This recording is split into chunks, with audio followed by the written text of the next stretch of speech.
J'ai vu Supergirl, et avant toute chose, il faut rappeler que le film est sorti vendredi aux États-Unis, et autant dire que les retours ont été assez violents. Il y a une vraie mauvaise presse autour de ce film, mais est-ce que cette réputation a mérité, ou au contraire, Supergirl est une véritable surprise? Avant de te donner mon avis, je te préviens tout de suite, je vais spoiler à mort. On va parler des qualités, des défauts, de ce qui fonctionne, mais aussi de ce qui ne fonctionne pas à mon sens pour ce film. Donc, avant de commencer, n'hésite pas à t'abonner et à liker si la vidéo te plaît. Supergirl, ça parle de quoi? Le film fait suite à Superman. Dans ce dernier, Kara Zor-El nous a été présentée comme étant une personne qui aime faire la fête sans aucune limite. Elle récupère Krypto avant de repartir, et le film reprend justement cet aspect-là. On retrouve donc Kara en train de voyager de planète en planète pour faire la fête. Elle est présentée comme une personne un peu à la ramasse, détachée et qui cherche clairement à fuir ses responsabilités. Elle est accompagnée de son fidèle chien Krypto et rencontre sur sa route Ruthie, une jeune fille qui cherche à venger sa famille face au bandit de l'espace nommé Krem. Celui-ci se retrouve piégé sur la planète de Ruthie après que sa famille ait détruit son vaisseau. C'est alors qu'il vole le vaisseau de Supergirl et blesse Krypto, forçant Kara à le retrouver pour sauver son chien. Premier point positif, le film est différent de Superman. Le temps est plus introspectif, plus crasseux, tout en gardant un côté fun. Et pour le coup, c'est vraiment une bonne chose. Le film arrive plutôt à bien mélanger le côté léger, débridé et intimiste de Kara, tout en explorant son passé, ses failles et ses traumatismes. Milliam Cook est assez convaincante dans le rôle et je la trouve pleine de vie, touchante et badass. Malheureusement, je trouve que l'écriture du film ne rend pas totalement justice au personnage et je vais m'expliquer. Kara est dépeinte comme une fille qui essaye de noyer ses traumatismes. Elle fuit son héritage, elle ne cherche pas à devenir la super-héroïne, elle se noie dans l'alcool et semble presque chercher une forme d'autodestruction. Mais en même temps, le film veut aussi lui donner une forme de sagesse, comme dans le comics Woman of Tomorrow, avec une volonté noble de préserver Ruthie de la vengeance. Le problème, c'est que cette dimension semble parfois forcée et peu naturelle dans le film. Celui-ci prend certaines libertés créatives intéressantes, par exemple le fait que Krem ait développé un réseau où il exploite des jeunes filles, ce qui aurait pu donner quelque chose de beaucoup plus fort. Malheureusement, le film reste assez timide sur le sujet et il ne va jamais vraiment au fond. Et on a le sentiment que les choses ne sont pas réellement assumées. Pour moi, la grande force potentielle du film, c'était justement ses libertés créatives. Présenter une Kara fragile, perdue, qui se cherche et fuit son passé, c'est une très bonne idée. Mais à côté de ça, le film veut aussi garder une Kara plus sage qui essaie de dissuader Ruthie de se venger, et c'est là que l'écriture atteint ses limites selon moi. J'ai le sentiment que le film maintient certains axes forts du comics Woman of Tomorrow, surtout pour le style, comme pour dire, vous avez vu, on fait comme Woman of Tomorrow, on est comics accurate. Le problème, c'est que ça semble très artificiel.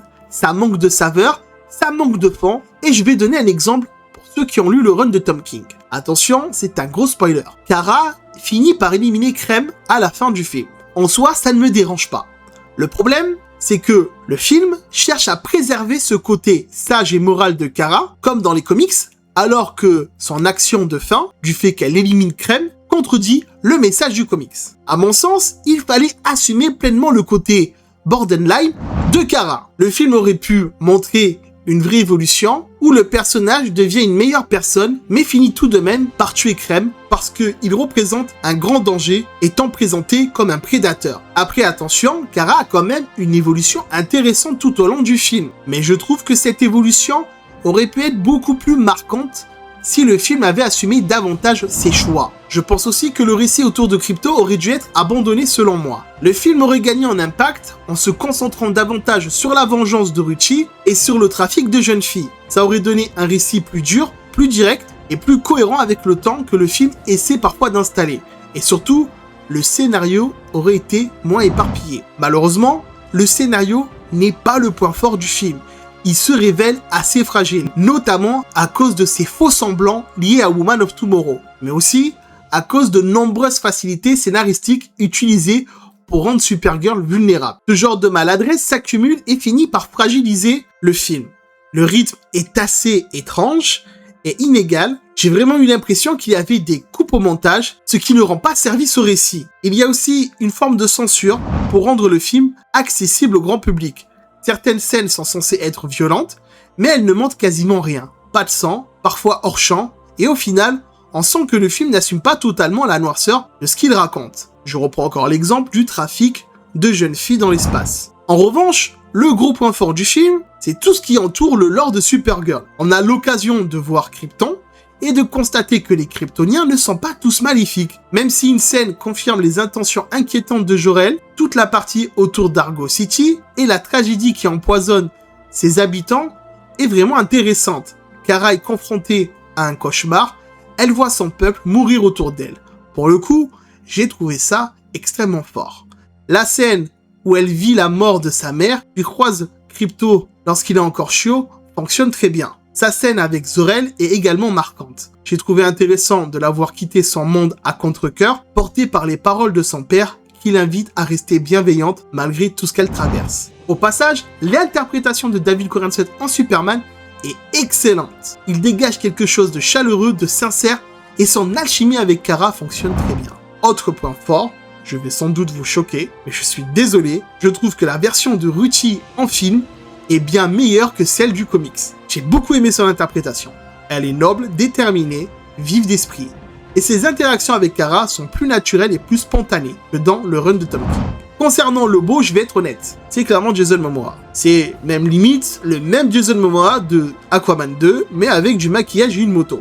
Cela dit, ça ne fait pas dire que c'est mauvais. Ce qui est intéressant, c'est que l'utilisation de Lobo ne vampirise pas le film. Ses interventions sont rares, mais amusantes et efficaces. On sent que l'acteur prend plaisir à jouer le personnage, et ça fonctionne plutôt bien. Pour Crème, en revanche, c'est plus mitigé. Le film prend une liberté créative intéressante avec lui, notamment autour de son trafic, mais comme je l'ai dit, il reste trop timide sur le fond. À force, Crème finit par devenir une caricature de vilain punk, excentrique, alors qu'il aurait pu être beaucoup plus dérangeant et marquant. Malheureusement, on peut que regretter le manque de diversité dans les décors. Malgré la diversité des planètes, les environnements se révèlent assez similaires. On n'a jamais vraiment le sentiment de voyager de planète en planète, comme peuvent nous le faire ressentir certains space opéras, notamment Star Wars ou d'autres œuvres du genre. Et c'est dommage, parce que s'il y avait bien un aspect de Woman of Tomorrow auquel il fallait rester fidèle, c'était sa direction artistique. Dernier gros point faible pour moi, l'utilisation de playlists en chansons pendant les scènes d'action. Il faut vraiment arrêter avec ça. Ça manque de naturel, et personnellement, ça m'a sorti du film à plusieurs reprises. Au final, Supergirl reste un film faible. J'ai une sensation assez bizarre, parce que je n'ai pas de mépris pour celui-ci. J'ai même l'impression qu'ils ont vraiment essayé de nous raconter quelque chose et de nous faire ressentir des émotions. Mais certains éléments que je ne maîtrise pas semblent avoir empiété les intentions du film. On ne passe pas un mauvais moment, le film ne mérite pas toute la haine qu'il reçoit, mais vraiment pas. Mais il laisse énormément de regrets parce qu'il y avait un véritable potentiel. Le film avait de bonnes idées, une Kara brisée, sur un temps plus sale, une aventure spatiale plus intimiste, un lore kryptonien intéressant, une Ruchi réussie et une Emilia Cook convaincante, mais son scénario fragile, ses facilités, son manque d'audace sur certains sujets, son rythme inégal et sa direction artistique trop limitée l'empêche vraiment d'aller au bout de ce qu'il aurait pu être. Donc non, ce n'est pas une catastrophe et ce n'est pas la grande réussite que j'espérais ou que méritait le film. C'était un film avec du potentiel, des moments forts, mais aussi avec beaucoup trop de regrets. Le film ne marquera pas sa génération, il est assez oubliable, mais bon, je t'invite à aller le voir pour te faire ton propre avis et me donner en commentaire ton sentiment, je serais très curieux de te lire. Merci d'avoir écouté cette vidéo, c'était OTH, la passion d'ici. Bisous et que la passion te